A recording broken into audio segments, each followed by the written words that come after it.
साथियों, आप सभी का हमारे YouTube चैनल सुनो यूथ की आवाज़ में स्वागत है।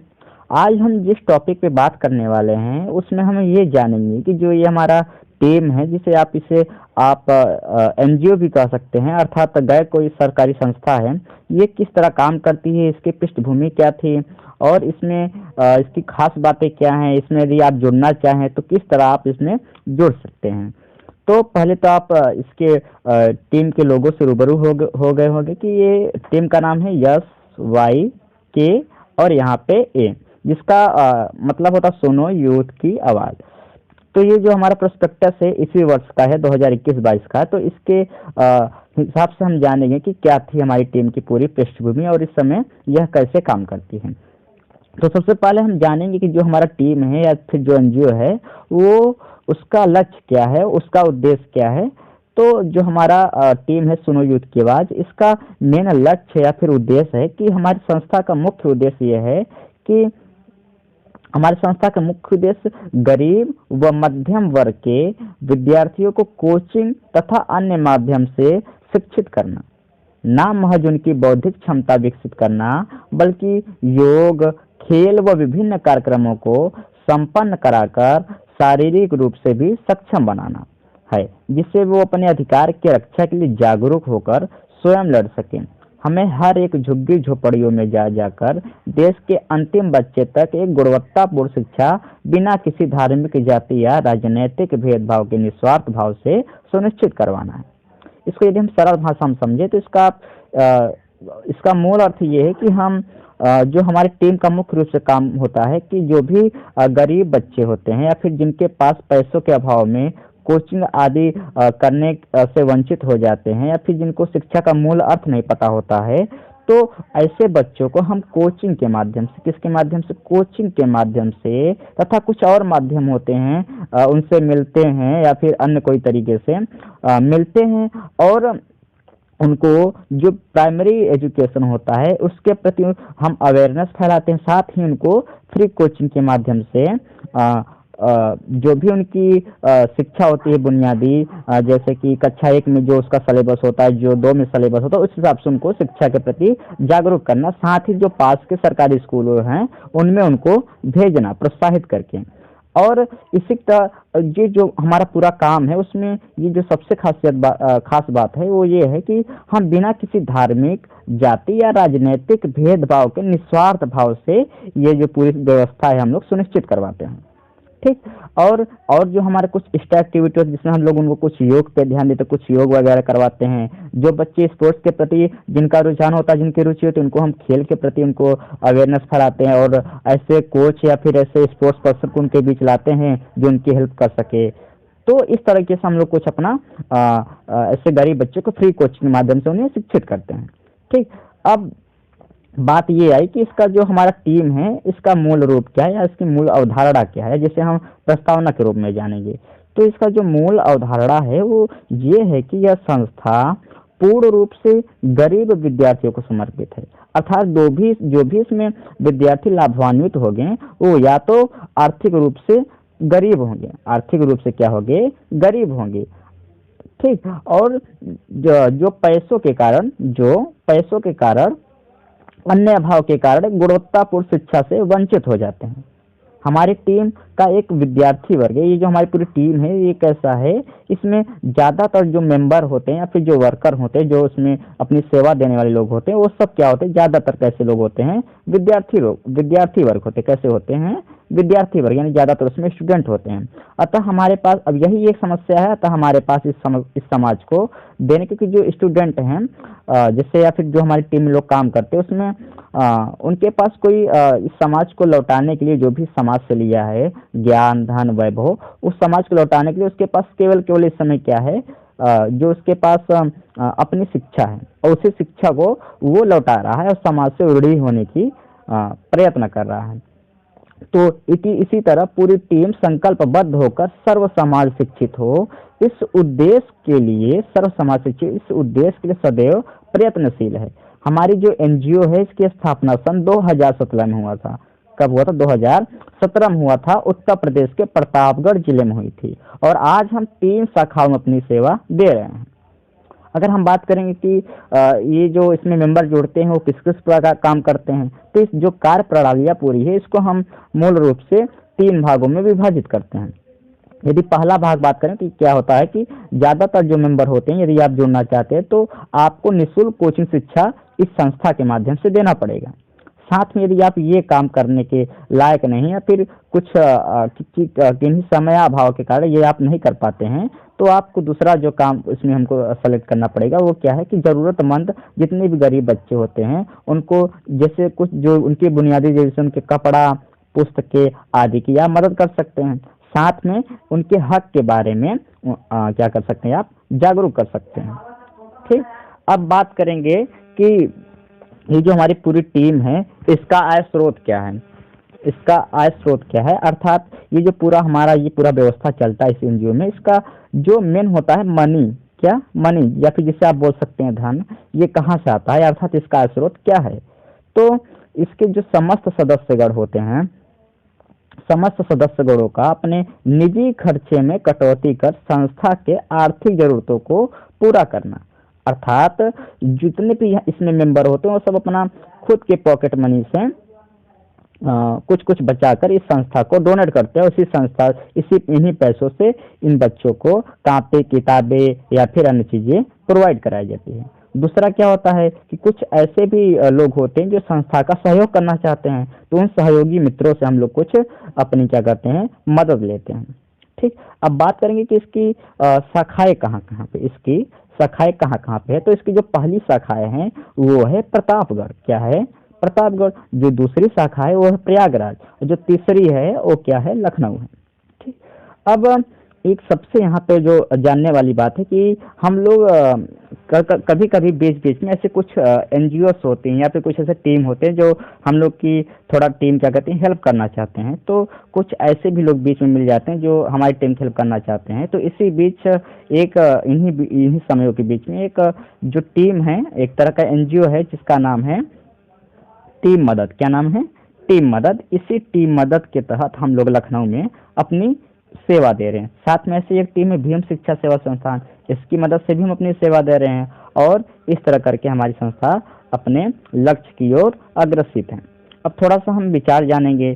तो यदि आप ये जो पूरा ये हमारे टीम के संस्था अध्यक्ष श्री ऋषभ रघुवंशी जी, आप इनके ये जो विचार है, आप इनके विचार को जान के इनके लक्ष्य और टीम के उद्देश्य को आप भली भांति से परिचित हो सकते हैं। ऐसे जो टीम के उपाध्यक्ष श्री विभांशु भास्कर जी, इनके जो विचार हैं इसको आप पढ़कर इस टीम के बारे में आप भली भांति से परिचित हो सकते हैं। ठीक, चलिए तो फिर हम चलते हैं इसके अगले पड़ाव पे। तो अब हम जानते हैं थोड़ा सा कुछ ऐसे मेंबर जो लगातार इस टीम को अपनी सेवा दे रहे हैं या फिर अपने कामों से सहयोग कर रहे हैं। तो उसमें से जो हमारे कुछ मुख्य सदस्य हैं और कुछ ऐसे मुख्य सदस्य जो इस क्या कहते हैं, इस बैनर में शामिल नहीं है, तो उनका फोटो हम लोग कुछ असुविधा कारण नहीं ला पाए, तो उनसे हम माफ़ी चाहते हैं। बाकी जितने भी मेंबर हैं उनसे हम आप थोड़ा सा एक बार अगर परिचय करें हैं, तो ये जो मैम है इनका नाम है श्रेया सिंह, जो प्रतापगढ़ में अपनी सेवा देती थी। ऐसे ये जो हैं जो फाउंडर मेंबर है टीम सुनो यूथ की आवाज़ के, महेश चौरसिया जी, ये भी हमारी टीम की सेवा देते थे। ऐसे अब शेख जी हैं, रुस्तम अली जी हैं, विपिन सर हैं, ऐसे मोहित सर हैं, प्रतीक सर हैं, करण सर हैं। ये सब अपनी अलग अलग राज्यों से अब जहाँ भी अपने रहते हैं वहाँ पे अपनी सेवा दे रहे हैं। उन्हीं में से आनंद कुमार जी हैं, रमन जी हैं, सत्यम जी हैं, नवीन जी हैं, योगेंद्र जी हैं, राहुल भारती जी, शुभम वर्मा जी और अनीश गौरव जी हैं। तो ये रहा थोड़ा सा टीम का आप छोटा सा झलकिया। अब आप थोड़ा सा हम बात करेंगे ये जो हमारी पूरी टीम है, ये जो है, अब इसके बाद थोड़ा सा आपको कुछ न कुछ क्या कहते हैं, आपका कुछ क्वेश्चन रहा होगा कि जो दिमाग में, उसको थोड़ा सा हम आपकी क्वेश्चन को अपने ही माध्यम से थोड़ा सा हम सॉल्व करने की प्रयत्न करेंगे। जिसमें से आपका कुछ क्वेश्चन रहा होगा कि ये टीम कब स्टार्ट हुआ, थोड़ा सा क्यों स्टार्ट है, कहाँ पे इस समय और कैसे काम करता है। थोड़ा इसको हम थोड़ा सा समरी के रूप में जानेंगे कि जो ये पूरा हमारा ये पूरा विचार था ये किस परिप्रेक्ष्य में था। तो पहला प्रश्न आपका ये होगा कि आपकी ये जो टीम है, एनजीओ है जिसे आप बोलेंगे, टीम या एनजीओ कुछ भी आप बोलिए, ये जो आपका एनजीओ है, हाँ, इसका काम क्या है, इसका काम क्या है? तो आप इसका उत्तर यही होगा कि ये इसका जो काम है, इसका काम ये है कि हर गरीब बच्चों तक आप माफ़ी करिए, हर गरीब बच्चे तक फ्री कोचिंग तथा अन्य माध्यमों से एक गुणवत्तापूर्ण शिक्षा उपलब्ध कराना तथा उन्हें उनके हक के बारे में जागरूक करना। यानी सीधा सा अर्थ है कि हम फ्री कोचिंग प्रोवाइड करते हैं गरीब बच्चों को, साथ में उन्हें कुछ एक्स्ट्रा एक्टिविटी कराकर, जैसे समाज के बारे में जागरूक करते हैं कि आप पढ़ाई से क्या आपको लाभ होता है, या फिर स्कूल रोज जाने से क्या लाभ होगा। तो ये छोटी छोटी एक्टिविटी पोयम के द्वारा या फिर अन्य नाटकों के द्वारा हम उनको इस तरह से उनको उत्साहित करते हैं। अब जो दूसरा प्रश्न आपका ये है कि क्या आपकी टीम रजिस्टर्ड है, क्या आपकी टीम रजिस्टर्ड है? तो ये बहुत ही इम्पोर्टेंट बात होता है, और काफ़ी लोगों के मन में ये इसका विचार आता है कि क्या आपका टीम रजिस्टर्ड है। ठीक, तो इसका उत्तर यही है, सीधा साफ जान लीजिए कि इस समय अगर हम प्रेजेंट टाइम बात करेंगे तो ये टीम रजिस्टर्ड बिल्कुल नहीं है ना। सुनने में थोड़ा सा अजीब लगा होगा कि ये टीम रजिस्टर्ड नहीं है। ठीक, इसके बारे में थोड़ा सा बात करेंगे रजिस्टर्ड क्यों नहीं। ठीक, तो देखिए, जैसा कि आपका ये पूरा सिस्टम का रूल है कि आप अगर एक एनजीओ रजिस्टर्ड कराने जाएंगे तो कम से कम लगभग 20,000 आप पकड़ लीजिए, छोटा छोटा तौर पे कि 20,000 कम से कम आपको तो एनजीओ रजिस्टर्ड नहीं होगा। और जैसा आपको शुरू से पता चल गया होगा कि ये जो पूरा एनजीओ है कैसा है, एक विद्यार्थी वर्ग है। ठीक, तो ये जो पूरा एनजीओ विद्यार्थी वर्ग है, तो हमारे पास आय का स्रोत है ना, हमारे पास कोई पैसा है। जो कुछ पैसा बचता है पॉकेट मनी से, इसी हम एनजीओ में बच्चों के बीच खर्च कर देते हैं। तो हमारे पास सीधी सी बात है कि हमारे पास इतने पैसे पर्याप्त नहीं हैं जिसके कारण कि हम लोग रजिस्ट्रेशन अपना करवा सकें। ठीक, तो अब होता क्या है, लेकिन अब बात यह है कि फिर कैसे ये काम करता है ना, रजिस्टर्ड है नहीं फिर भी क्या कोई लीगल प्रॉब्लम नहीं आती? तो देखा जाए तो बिल्कुल भी लीगल प्रॉब्लम अभी तक नहीं आती, क्योंकि हमारी टीम कुछ ऐसे लोग भी हैं जो बीच बीच हमको कानूनी मदद करते रहते हैं। ठीक, लेकिन फिर भी एक अपने से हम लोग लीगल तरीके से काम करने के लिए ही वर्तमान समय जो है उसमें हम जितनी भी कानूनी मदद होती हैं, एक लखनऊ की एनजीओ है जिसका नाम है टीम मदद, हाँ, उससे लिखित दस्तावेज प्राप्त है। यानी लिखित हम लोग एक डॉक्यूमेंट है बाकायदा, जिसमें उन्होंने ये बताया कि आप हमारे टीम से जुड़कर जो भी लीगल हेल्प होगा आपको बिल्कुल हम प्रोवाइड करेंगे, और उन्हीं की बेस पे हम पूरा काम कर रहे हैं। ठीक, चलिए फिर हम इसके आपके कुछ दूसरे प्रश्न को लेते हैं। जो आपका अगला प्रश्न ये होगा कि आपके टीम को इससे क्या फ़ायदा है। ये सबसे बड़ी क्वेश्चन होता है कि आपकी टीम को इससे क्या फ़ायदा है, क्या फ़ायदा मिलता है। ठीक, तो इसका उत्तर वही है जो हम लोग अधिकतर अपने प्रोग्राम करके या फिर मंचों से देते हैं कि इसका फ़ायदा बिल्कुल कुछ नहीं है, या फिर इससे आप कह सकते हैं शायद बहुत कुछ। हाँ, ये थोड़ा सुनने में अजीब लग रहा है कि कुछ नहीं शायद बहुत कुछ। हाँ, कुछ इसी तरह है, जैसे कि ये जो हमारी टीम कर रही है ना, वो समाज पर किसी प्रकार का उपकार है, ना टीम का कोई व्यक्तिगत लाभ है या स्वार्थ जुड़ा है, बल्कि हम इस देश को, इस दुनिया के रहवासी हैं, इस दुनिया में हम लोग रह रहे हैं, तो हमने इस देश, इस समाज से काफ़ी कुछ लिया है और अभी भी ले रहे हैं। पैदा होने से लेकर हम मरने तक कुछ न कुछ लेने रहते हैं, हवा, पानी, खाद, मिट्टी, हाँ, तो कुछ न कुछ लेते रहे जो बिल्कुल फ्री ऑफ कास्ट होता है। बस इन सब के बदले, या यूँ कहें कि देश के एक नागरिक के रूप में देश के अपने लोगों की मदद करना हमारी जिम्मेदारी है या फिर कर्तव्य है। और अपनी जिम्मेदारी के बदले यदि आप कुछ अपना लेने की उम्मीद या पाने की इच्छा रखते हैं तो बिल्कुल ये तो हास्यास्पद ही है देखा जाए तो। ठीक, चलिए फिर अब हम चलते हैं सबसे अहम क्वेश्चन पे, चौथा, कि इस काम को करने के लिए आपके पास पैसे कहाँ से आते हैं। इस काम को करने के लिए आपके पास पैसे कहाँ से आते हैं? तो ये जो पूरा टीम है, जैसा शुरू में हमने बताया कि ये जो पूरा टीम है ये एक विद्यार्थी का वर्ग है, यानी पूरी ज़्यादा स्टूडेंट रहते हैं, अतः आएगा कोई निश्चित स्रोत नहीं है, ना ही हमारे पास सरकारी तरफ से कोई मदद मिलती है।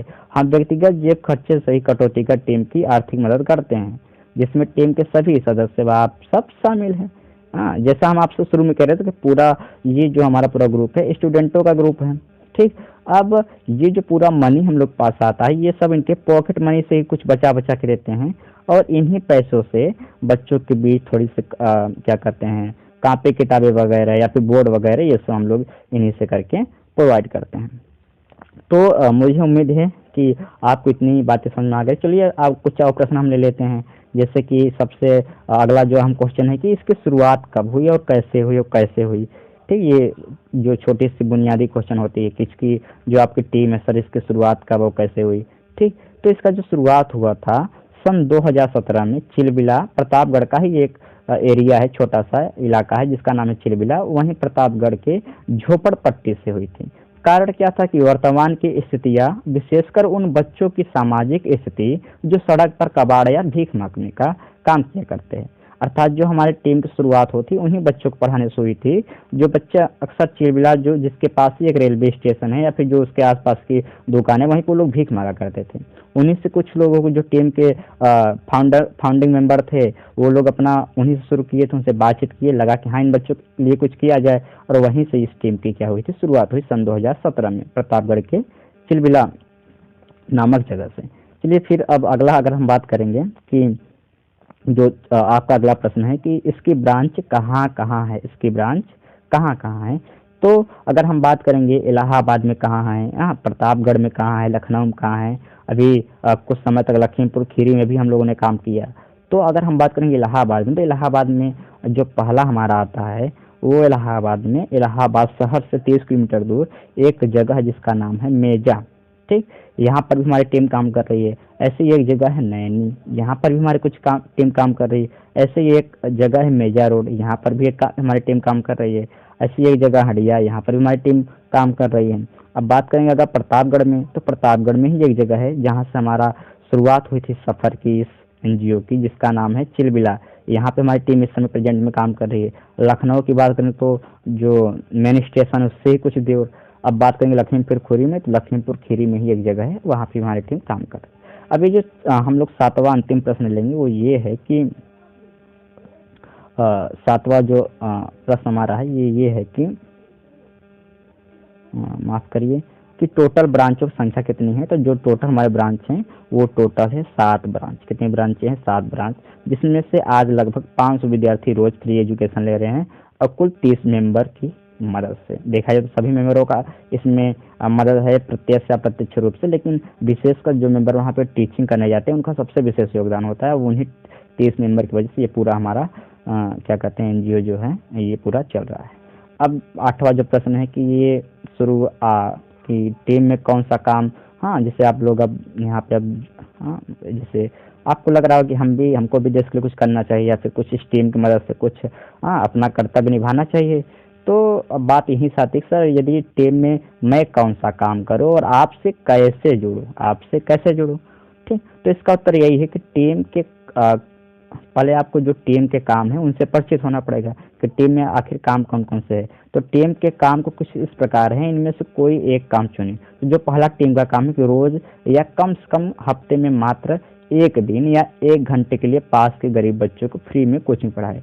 अर्थात आपको केवल यदि आप के पास समय है पर्याप्त तो आप रोज भी डेली भी पढ़ा सकते हैं, लेकिन यदि आपके पास थोड़ा समय अभाव है तो कम से कम आप हफ्ते में 1 दिन मात्र 1 घंटे के लिए जो भी पास के गरीब स्टूडेंट उनको फ्री में कोचिंग प्रोवाइड करिए। अब यदि आप किसी कारणवश ये करने में समर्थ हैं, दूसरा काम ये है कि आप अपने जो भी आपके पास अपने पुरानी कापी किताबें या अन्य शिक्षण सामग्रियां हैं या कुछ भी जो ऐसा हो, आप टीम के पते पर मदद करिए, भिजवाइए। ठीक, या फिर इकट्ठा करके भिजवाइए, ऐसा कुछ करिए। या जो तीसरा सबसे अहम काम है जिसे, तो यदि आप ऐसे हैं कि आप फील्ड में काम नहीं कर सकते, तो जो तीसरा सबसे काम है, आप जो है टीम की आर्थिक मदद भी कर सकते हैं। अर्थात कुछ पैसे जो टीम के ऑफिशियल अकाउंट में भी अपने हिसाब से समय पर जितना भी आपकी स्वेच्छा हो, हिम्मत हो, उतना आप आर्थिक मदद, जिसे आप दान या डोनेशन भी कर सकते हैं। ये हमारे कुछ काम थे। पहला सर कोचिंग फ्री कराना, दूसरा काम कुछ जो क्या कहते हैं कुछ होते कापी किताबें ये सब सामग्रियां प्रदान करना, तीसरा जो सबसे है कि टीम की आर्थिक मदद करना।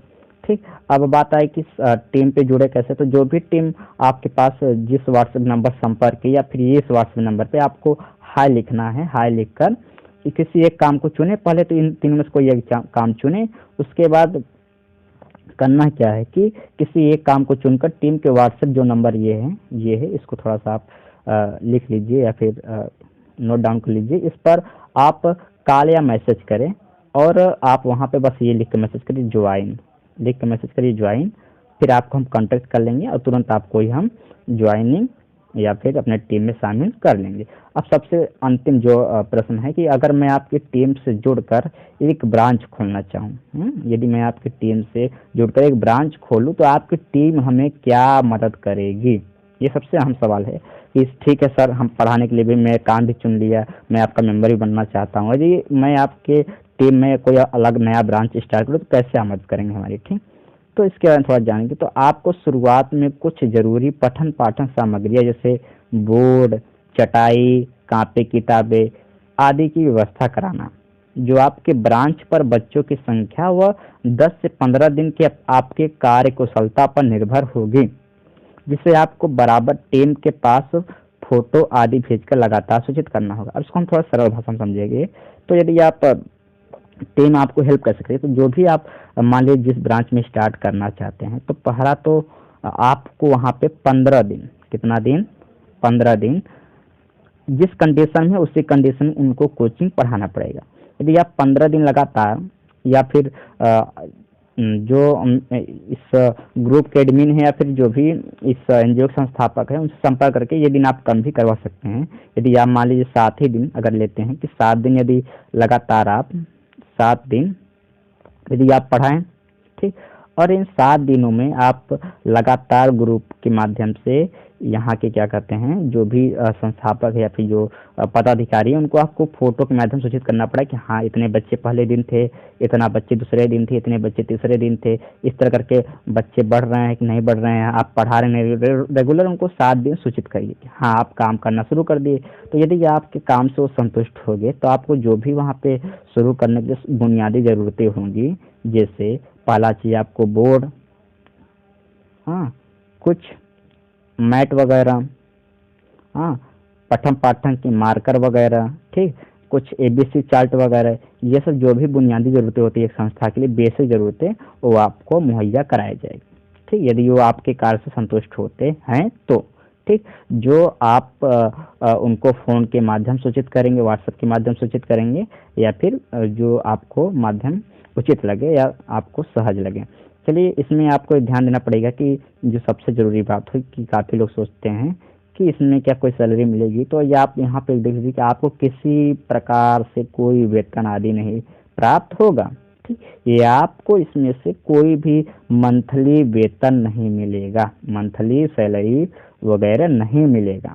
ये आपको शिक्षा से करना पड़ेगा, अपनी नैतिक जिम्मेवारी समझकर ही पूरा काम करना पड़ेगा और ईमानदारी के साथ करना पड़ेगा, क्योंकि ना आपको हम फोर्स कर रहे हैं इस काम को करने के लिए, ठीक, ना ही आप पर कोई हम राजनीतिक दबाव बना रहे हैं, ना ही धार्मिक। हम बिल्कुल आप शिक्षा से एक भारत के नागरिक होते हुए एक इंसान, एक इंसानियत के नाते आपको बच्चों को अपने देश, अपने गांव, अपने घर को खुशहाल बनाने के लिए ये काम करना पड़ेगा। जो 10वां अंतिम जो सबसे प्रश्न है वो है कि ब्रांच की शुरुआत कैसे करें। तो कुछ विशेष नहीं करना पड़ता, एक जो नॉर्मली सामान्यतः होता है हमारे भी समाजों में वही करना पड़ेगा। पहला काम यह है कि आप पहले बच्चों उनके अभिभावकों से मिलकर टीम के बारे में बताएं व उन्हें राजी करें। जो दूसरा काम है कि एक साफ सुथरी जगह की तलाश करना, जो फुटपाथ या कोई पार्क, खेल या मंदिर खलिहान भी हो तो उपयुक्त रहेगा। तीसरा, बच्चों को कैसे पढ़ाएं इस संबंध में जानकारी के लिए आप इस नंबर पर कॉल करें। चौथा, आर्थिक मदद करने के लिए आपको समय समय पर सूचित कर दिया जाएगा। हाँ, इसको यदि हम सरल भाषा में समझे तो कुछ करना नहीं पड़ेगा। पहले आप जिस मान लीजिए यहाँ ब्रांच खोलना चाहते हैं तो जो भी आसपास के बच्चे हों उनसे डायरेक्ट मिलिए, वहाँ के अभिभावकों से मिलिए, ठीक, और वहाँ को जो भी लगे जिनसे मिलना आपको लगता है कि हमारी मदद कर सकते हैं उनसे मिलिए, बोलिए कि हम यहाँ पे संस्था शुरू करने वाले हैं, ठीक। और यदि वो बोले कि बच्चे आने के लिए तैयार हो रहे हैं, पेरेंट्स आने के लिए तैयार हो रहे हैं, तो जरूरी नहीं कि शुरुआत में ही 25 बच्चे हों तभी आप स्टार्ट करें। आप एक बच्चे से भी स्टार्ट कर सकते हैं। जो हमारा ब्रांच है, करीब ब्रांच आज जिसमें कम से कम इस समय 150-150 बच्चे पढ़ते हैं, उनमें से शुरुआत जो हुई थी एक एक बच्चों से ही हुई थी। तो आप एक बच्चों से शुरुआत करें, उनसे डायरेक्ट उनके पेरेंट्स से मिलिए, उनसे मिलिए कि हम यहाँ पे आपकी इस जगह पे, और जगह भी कोई विशेष नहीं होनी चाहिए। अगर हो गई तो अच्छी बात है, बाकी ये कोई एलिजिबिलिटी नहीं कि जगह खूब अच्छा हो, हाँ खूब बढ़िया सा एक कमरा हो, ऐसा कुछ नहीं। आप सड़क के किनारे भी पढ़ा सकते हैं, एक चटाई बिछा कर वहाँ पढ़ा सकते हैं, कोई बगीचा हो वहाँ भी पढ़ा सकते हैं, ठीक। कोई किसी का छत है खाली, कोई कबाड़ दुकान है उसमें पढ़ा सकते हैं। तो आप जो भी आपको उपयुक्त लगे, कोई जगह का कोई अनिवार्यता ऐसा कुछ नहीं है। बच्चों से मिलिए, पेरेंट्स से मिलिए, एक कोई उचित जगह तलाश करिए, वहाँ पे आप सीधा पढ़ाना स्टार्ट करिए, ठीक। धीरे धीरे जैसे ही यदि हम लोगों को लगेगा कि आपको रिस्पांस बढ़िया मिल रहा है, तो टीम की तरफ से एक नैतिक जिम्मेदारी समझते हो आपको थोड़ी बहुत बीच बीच में आर्थिक मदद दी जाए, ठीक। तो उम्मीद करते हैं आपको ये सब पूरी बातें समझ में आ गई होगी। और यदि आपका कोई और क्वेश्चन हो तो प्लीज़ आप इस संस्था के पदाधिकारियों से आप बात कर सकते हैं, ठीक। और रही बात जो भी आपकी या फिर कमेंट के माध्यम से अभी बोल सकते हैं, ठीक। तो मुझे उम्मीद है आपको ये पूरी बातें समझ में आई होगी। तो साथियों, ये थी कुछ हमारी टीम के बारे में जो बेसिक जानकारी थी, जो जिसे आपको जानना बहुत जरूरी था। उम्मीद करते हैं आपको पसंद आई होगी। अब हम थोड़ा सा, आप सोच रहे होंगे कि इतना हमने बोला कि हम ये करते हैं वो करते हैं, तो इसका थोड़ा सा आपको हम प्रमाण हल्का सा देना चाहते हैं तस्वीरों के माध्यम से, कि जो हमारी पिछले सालों से हमारी टीम करती आई है, वो कुछ तस्वीरों के माध्यम से आपको थोड़ा सा प्रमाण हम देने की कोशिश करेंगे। तो जो पहला प्रमाण है कि ये सन 2018 की तस्वीरें हैं। आप जिसे पेज पर भी, ये जो संस्था है इसकी जो ऑफिशियल फेसबुक पेज है जिसका नाम है सुनो यूथ की आवाज़, सुनो यूथ की आवाज़, इसके माध्यम से भी आप वहाँ पे जाके ये सब फोटो की आप प्रमाण ले सकते हैं। तो ये जो हम लोग का, ये आपका जो फोटो देख रहे हैं, ये होली उत्सव का प्रोग्राम था जिसमें काफ़ी बच्चों ने एंजॉय किया था। ये होली का प्रोग्राम का ये तस्वीरें हैं। ऐसे ही ये जो हमारा पूरा गणतंत्र दिवस, स्वतंत्रता दिवस समारोह का तस्वीरें आप देख रहे हैं, ये भी हमारे ये प्रतापगढ़ ब्रांच की तस्वीरें हैं, जिसमें ये जो ललित सर हैं उस समय की जो संस्था, जो हमारे क्या कहते हैं सदस्य थे उस समय के प्रतापगढ़ की, वो उस समय ये अपना क्या कहते हैं माल्यार्पण वगैरह कर रहे हैं। ये वहीं की पूरी छोटा सा था हमारा क्या कहते हैं कल्चरल प्रोग्राम था, उसमें ये उसकी तस्वीरें हैं। ऐसे हम बात करेंगे तो जैसे ये जो हमारा मेजा ब्रांच है, यहाँ पे हम लोग हर साल अपना जो एनुअल फंक्शन होता है अपने एनजीओ का, हाँ, जिसको आप स्थापना दिवस भी बोल सकते हैं। तो ये उस समय की जो टीचर्स डे था उससे संबंध हम लोग मनाए थे। तो ये उस समय की तस्वीरें हैं जिसमें बच्चे आपको ये योगा वगैरह करते दिख जाएंगे। हाँ, ये आपके उस समय कुछ गेस्ट वगैरह हैं, ये सब बच्चों का कल्चरल प्रोग्राम है। ऐसे यदि हम बात करेंगे कि जो हमारा इस समय कोविड सिचुएशन आया था जिसमें कोरोना की महामारी था, तो उस समय हम लोग जो टीम मदद के माध्यम से पूरे लखनऊ में हम लोग गरीब जो अप्रवासी लोग थे, जो मजदूर वहाँ से लौट रहे थे, तो उनके लिए मदद के लिए हम लोग थोड़ी बहुत जो है खाद्य सामग्री वगैरह बंटवाए थे, ठीक। तो अब कुछ तस्वीरें और हम ले लेते हैं। जैसे कि यदि हम बात करेंगे तो यहाँ पे हम बीच बीच में जो बच्चे, जब बच्चों को आवश्यकता पड़ती है या फिर लगता है कि इन बच्चों को अब कंप्यूटर सीखने लायक हो गए या फिर इनको अब कंप्यूटर शिक्षा जरूरत है, ऐसे बच्चे, तो उनको हम बाकायदा ग्रुप बनाकर उनको हम कंप्यूटर क्लासेस वगैरह भी देते हैं। ऐसे ही ये जो हमारा आप देख रहे होंगे, ये जो पूरा शाखा ये चल रहा है, ये प्रयागराज का है। यहाँ पर भी आप ये देख रहे हैं कि हम कुछ ब्रांच में ये आपको दिख रहा है, ये मंदिर है। इस मंदिर में भी हम लोग जो जहाँ भी जगह मिलता है, मंदिर मिलता है तो मंदिर में भी पढ़ाने लगते हैं, मस्जिद मिलता है तो मस्जिद में भी पढ़ाने लगते हैं, नए भी मिलता है तो हम लोग ज़मीन पर भी, आप देखिए ये तस्वीर देखिए, एक तरह का पूरा खेत है, इसके किनारे हम लोग पढ़ाना शुरू कर देते हैं। तो जहाँ भी हमको जगह मिलता है वहाँ पे हम लोग अपना ये बच्चों को provide education, qualityful education provide करना शुरू कर देते हैं। ये जो पूरा आप ये जो तस्वीरें पूरा देख रहे हैं, ये जो तस्वीरें हैं, ये है प्रतापगढ़ ब्रांच के, जिसमें हमारे क्लास के कुछ सहपाठियों ने मिलकर बच्चों के लिए कुछ प्राइज वगैरह गिफ्ट दिया था।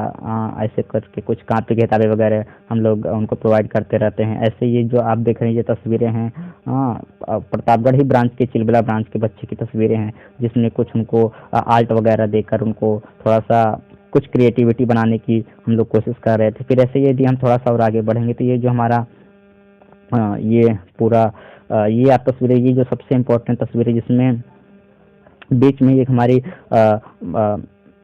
एक एक हमारे देश की एक बहन थी जिनका रेप हो गया था। ठीक, तो उनकी हक की आवाज़ में हम लोग पूरा कानूनी रूप से उनकी हक के लिए लड़ाई लड़ने के लिए हम लोग सड़क वगैरह प्रोटेस्ट किए थे कि उन्हें न्याय मिलनी चाहिए। काफ़ी लोगों ने मदद की, आप भीड़ देख सकते हैं। तो हम लोग इस ऐसे भी कुछ एक्टिविटी करते रहते हैं जो समाज के लिए देखते हैं जो ज़रूरी होता है। ऐसे ही बीच में ही हम लोगों ने जैसे कौन बने करोड़पति, ऐसे ही कई कई ब्रांचों में जो भी उस ब्रांच के मेंबर होते हैं उनके जो आदर्श होते हैं, जैसे इस मेंबर ज़्यादातर यहाँ के मेंबर के आदर्श अम्बेडकर जी थे, तो इन्हीं नाम से कौन बनेगा अम्बेडकर हम लोग प्रतियोगिता करा कर बच्चों की जो प्रतिभा लोगों के बीच लाने की कोशिश करते हैं। ठीक, तो ऐसे ही ऐसे शिक्षक दिवस भी आप देख सकते हैं जो कुछ कुछ ब्रांचों में छोटे स्तर पर ही हम लोग शिक्षक दिवस मनाते हैं। ठीक, केवल फूल वगैरह से ऐसे ही। फिर ये आप देख सकते हैं गणतंत्र दिवस उत्सव का, जिसमें कुछ हम वहाँ के पास के जो प्रधानाचार्य वगैरह होते हैं या फिर जो माननीय लोग होते हैं उनको बुलाकर छोटे से प्रोग्राम करवा के बच्चों के बीच एक्टिविटी या प्रोत्साहित करने की हम लोग कोशिश करते हैं। ये आप तस्वीर देखेंगे, ये आपका जो तस्वीर है ये है, आप देख सकते हैं ये बेल्हा मंदिर। ये जो हम लोग छोटे छोटे टूर भी करते रहते हैं, ये जो टूर था बेल्हा मंदिर का था जिसमें बच्चे गए थे, एंजॉय भी किए थे और काफ़ी कुछ वहाँ से सीखने को मिला था बच्चों को। ऐसे ये प्रयागराज शाखा की आपका क्या कहते हैं, ये तस्वीरें देख सकते हैं आप। ये पूरा ये जो जगह है ये बिल्कुल ये जो जगह आप देख सकते हैं बिल्कुल ऐसा है कि शायद वहाँ पे लोग बैठना भी ना, वहाँ पे हम लोग पढ़ाते हैं बिल्कुल भी एक जंगल जैसा पूरा एरिया वहाँ पे भी चलती है। अब आप यहाँ देख सकते हैं कि यहाँ पे हम लोग बीच बीच में कुछ योग क्लासेस वगैरह भी कराते हैं। कुछ कोच जैसे विपिन सर ये हमारे हैं जो दिल्ली में योग क्लासेस प्रोवाइड करते हैं, इनको बुलाकर बच्चों को भी थोड़े थोड़े योग के लिए अवेयरनेस फैलाते हैं। ऐसे आर्ट के लिए हम लोग थोड़ा सा अवेयरनेस फैलाते हैं। यहाँ पे आप देख सकते हैं ये सब शुरुआती तस्वीर है जो हम लोग 2017 से स्टार्ट किए थे, तो यहाँ से भी आप देख सकते हैं। अब अगर बीच बीच में कुछ प्रिंट मीडिया भी आती हैं, हाँ, वो जो हम लोग का पूरा ये काम है उसको प्रोत्साहित करने के लिए, तो ये कुछ प्रिंट मीडिया की तस्वीरें हैं अमर उजाला हिंदुस्तान वगैरह का। ठीक, तो बीच में जो हमारे पुलवामा हमारे शहीद सपूत शहीद हुए थे तो उनके श्रद्धांजलि का हम छोटे से प्रोग्राम ऑर्गेनाइज किए थे, ये उसकी तस्वीर है। फिर ये होली समारोह का तस्वीर जिसे आप पिछले देख चुके होंगे। अब जो सबसे ज़रूरी बात ये है कि ये संपर्क कैसे करें, तो आप इस नंबर पर भी मैसेज कर सकते हैं या फिर जिस नंबर से आपको मैसेज मिला उस नंबर पर भी मैसेज करके आप ज्वाइन मैसेज करके आप उनसे बातचीत कर सकते हैं। और बाकी आपको पता चले, बस आपको ज्वाइन मैसेज लिखना है, आपको बस क्या करना है ज्वाइन मैसेज लिखना है, व्हाट्सएप पे करना है। फिर आपको एक व्हाट्सएप ग्रुप के माध्यम से ऐड कर दिया जाएगा और उस ग्रुप में बाकी आपको जो है उस ग्रुप में आप जो भी आपका काम है जिस ब्रांच में कर रहे हो उसमें वहाँ फोटो आप शेयर करके जो वहाँ के पदाधिकारी है उनको सूचित कर सकते हैं, जिसके तहत आपको जो भी सुविधा होगी हम वहाँ पे मुहैया कराने की कोशिश करेंगे। ठीक, तो पहला चीज तो जो सबसे जरूरी बात है कि आपको एक बार फिर से बोलना सकते आपको कोई वेतन नहीं मिलेगी। ठीक, दूसरी चीज जोड़ने कोई आपको स्पेशल वेतन नहीं मिलेगी, आपको अपना नैतिक जिम्मेदारी समझते हुए राष्ट्र की सेवा में समर्पित खुद को करना है। ठीक, दूसरा चीज इस संस्था में हर प्रकार के वैचारिक लोग हैं। ठीक, ये जो सबसे जरूरी होता है टीम के लिए यूनिटी, टीम के लिए यूनिटी। तो ये जो पूरा ग्रुप है इसमें हर तरीके से लोग जुड़े हैं कि जैसे कि कुछ लोग अपना अलग अलग विचारों को मानने वाले लोग हैं ना, सबके आदर्श अलग अलग हैं, कोई गांधी, कोई अंबेडकर, कोई विवेकानंद, हाँ, कोई हर हर तरीके से लोग मौजूद है। तो आपको सभी के विचारों को सम्मान करते हुए सबके सभी के विचारों का आपको सम्मान करना पड़ेगा। मनभेद नहीं होना चाहिए, आपको इस ग्रुप में मनभेद की स्थिति को नकारते हुए परस्पर सबका सम्मान करें।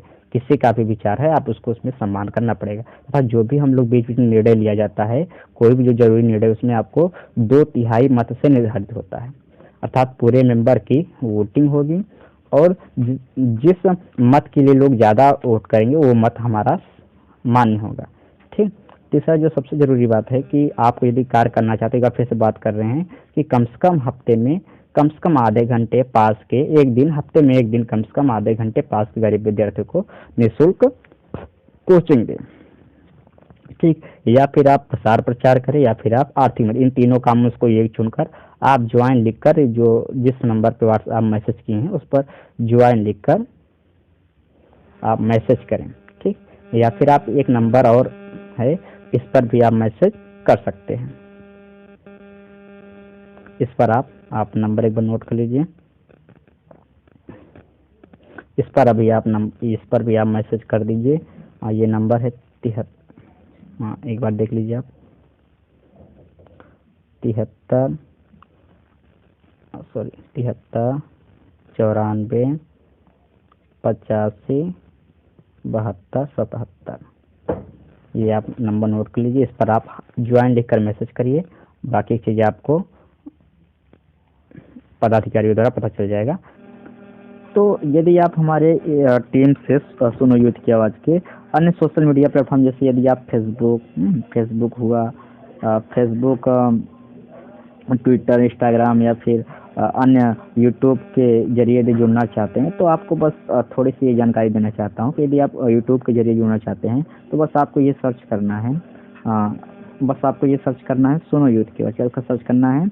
सुनो यूथ की आवाज़। ये जो स्पेलिंग है आप थोड़ा सा इसको ध्यान से देख लीजिए, सुनो यूथ की आवाज़। जैसे ही आप सर्च करेंगे आपको ये सब्सक्राइब का जैसे ही आपको दिखेगा, इस सब्सक्राइब का लेना है, बेल आइकन पर क्लिक कर देना। आपको पूरा इस यूट्यूब चैनल के जरिए जितना भी हमारी संस्था में काम होता है, जो कक्षा के दौरान, कोचिंग के दौरान या फिर जो सांस्कृतिक कार्यक्रम वगैरह होते हैं, स्पोर्ट्स वगैरह होते हैं, आपको बराबर इस पर जानकारियाँ मिलती रहेंगी। यदि आप ऐसे हमारे संस्था के फेसबुक पेज के जरिए, ध्यान दीजिए, फेसबुक पेज के जरिए जुड़ना चाहते हैं तो बस आपको हिंदी में से सर्च करना पड़ेगा सुनो यूथ के बाद। जैसे एक थंब अंगूठे के निशान दिखेगा, उसको आपको क्लिक कर देना है। तो आप वहां से हमारे जो फेसबुक पेज है ऑफिशियल, इसको लाइक और फॉलो करके आप हमारी टीम के ऑफिशियल पेज से जुड़ सकते हैं। वैसे यदि आप हमारे संस्था के फेसबुक ग्रुप से जुड़ना चाहते हैं, ध्यान दीजिए फेसबुक ग्रुप मैं बोल रहा हूँ, फेसबुक ग्रुप से यदि जुड़ना चाहते हैं तो आपको बस काम करना क्या पड़ेगा, उस पर एक सर्च करना पड़ेगा सुविचार शायरी कविता कोर्स। बस आपको लिखना पड़ेगा सुविचार या फिर शायरी। जैसे लिखेंगे तो आपको ये जो कवर दिख रहा है ये दिख जाएगा।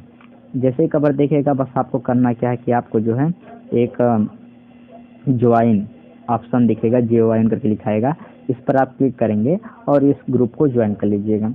हाँ, जिसमें आपको जो है पर डे यानी बेहतर रोज़ जो है सुबह एक दिन में पर डे आपको कम से कम 10 से 12 पोस्ट ऐसे मिलेंगे जो शायरी से रिलेटेड रहेंगे, कविता से रिलेटेड रहेंगे, कोर्स से रिलेटेड सुविचार रहेंगे, जो आपको हमेशा मोटिवेट करेंगे और टीम से संबंधित जानकारियाँ भी इस पर आपको लगातार मिलती रहेंगी।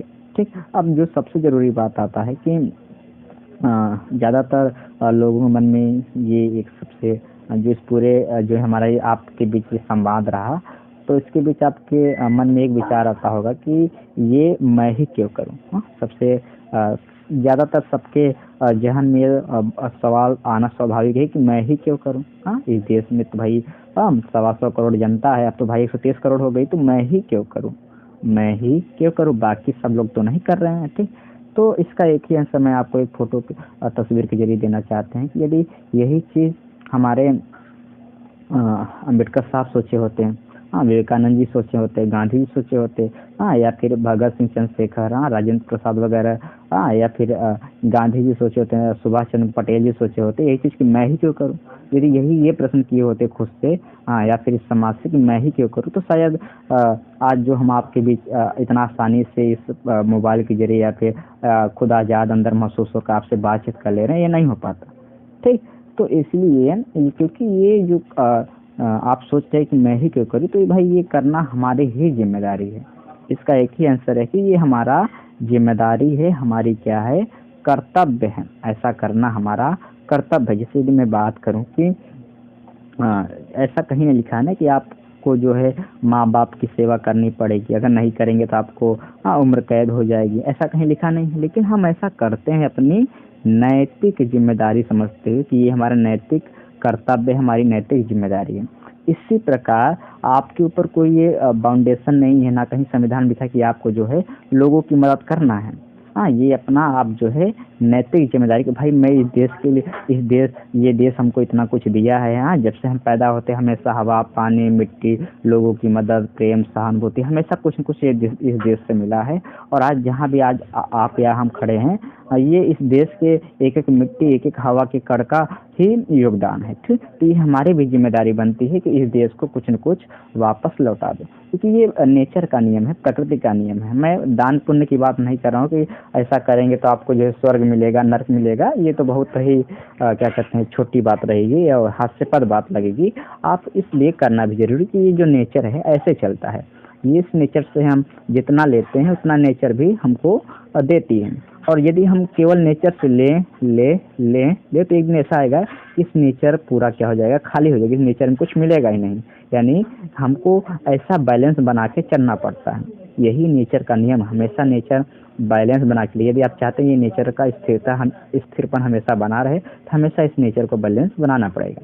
अर्थात यदि हम किसी से कुछ ले रहे हैं तो हमको उसको देना भी वापस करना, जरूरी नहीं उसको ही हम आप क्योंकि देखा जाए, अगर आप एक चीज़ इमेजिन करिए, आपको लगता होगा कि ये सब चीज़ें फ्री में हैं, जो कैसे होता है ना, थोड़ा सा इसके आप समझिए कि आपने आप जिस पेड़ का मान लीजिए, या फिर क्या कहते हैं, थोड़ा सा एक स्लाइड लेना पड़ेगा कि जैसे यदि आपको मैं समझाना चाहूँ कि मान लीजिए एक पेड़ है, ठीक, ये एक पेड़ है, ठीक, थोड़ा सा ले लेते हैं कोई स्लाइड। मान लीजिए एक पेड़ है, ठीक, मान लीजिए पेड़ है ना, और इस पेड़ से हम बहुत कुछ लेते हैं। मान लीजिए इस पेड़ से जो हवा आती है, ऑक्सीजन आते हैं, फल आते हैं, इस पेड़ से मिलता है। और इस ऑक्सीजन, हवा, आम के लिए हम कुछ पैसे नहीं देते थे।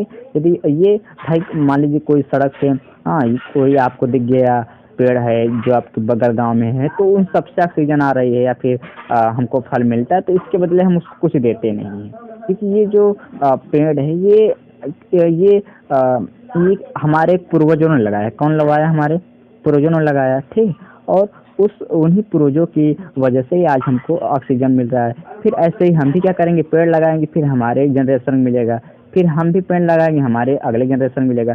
इस तरह जो अच्छाई होती है या फिर जो जरूरी होता है नेचर के लिए, समाज के लिए, हम एक दूसरे को ऐसे ट्रांसफर करते रहते हैं। और इसी माध्यम, ये एक छोटा सा उदाहरण था, इसी माध्यम से हमारा समाज, हमारा देश, हमारा गांव या फिर एक हमारा घर आगे बढ़ता है कि जो कुछ हमारे पास उसको अगले जनरेशन में ट्रांसफर कर दिया जाए, ठीक। और इसी नेचर बैलेंस की वजह से ही हमारा जो नेचर है, हमारा ब्रह्मांड पूरा एक साइकिल के रूप में चल रहा है ना। जितना हम लेते हैं उतना प्रकृति को लौटाना पड़ेगा, फिर प्रकृति हमको देगी, फिर हमको उसको लौटाना पड़ेगा। इस तरह यही पूरा साइकिल से हमारे क्या कहते हैं, हमारा ये इसे आप अध्यात्म में बोल सकते हैं या फिर इसे बोल दीजिए, इसका जो क्या कहते हैं अब लॉजिक है, यही है कि हमको जो है जिस समाज से हमको कुछ इतना कुछ मिला है उसको लौटाना हमारी जिम्मेदारी बनती है, ठीक। तो इसलिए यह करना जरूरी है। अब बात है कि कब करें।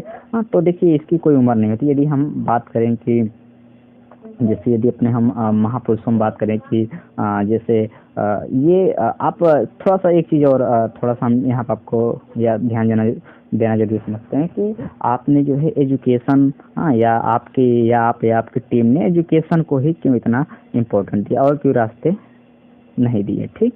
तो देखिए एक चीज़ आप समझिए, जितना भी यदि आप चाहते हैं कि जैसे मैं आपको एक उदाहरण देता हूँ, यदि आप चाहते हैं कि मान लो अगर मैं कोई दूसरा रास्ता आपको देता हूँ कि एक काम करिए, इतना सब कुछ करने से अच्छा एक नेता ही अच्छा हम चूज कर लें जो पूरे देश को एक दिन में बदल दें, ठीक। चलिए मान लेते हैं, लेकिन देखा जाए तो नेता कितने साल का रहेगा, कितने साल के लिए रहता है, 5 साल के लिए, ठीक। यदि और हो सकता है अगली बार कोई दूसरा नेता आ जाए जो वास्तव में इसके जैसा ना हो, ठीक। तो भाई ये तो होता है 5 साल के लिए सही, फिर 5 साल के लिए गलत।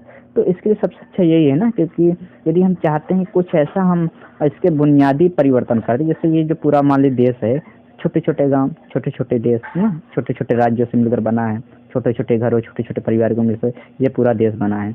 अब यही लोग जो होते हैं, यही लोग इस नेता को चुनते हैं, इस नेता को चुनते हैं, इस नेता को चुनते हैं ना।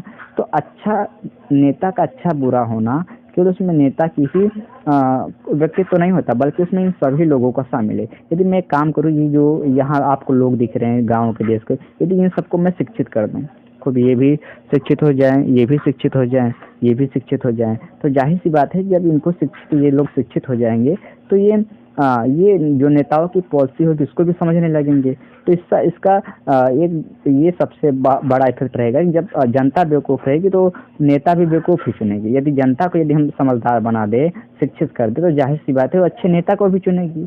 हाँ, तो जब अच्छा नेता आएगा तो ये जो हमारा देश भी अच्छा बनेगा।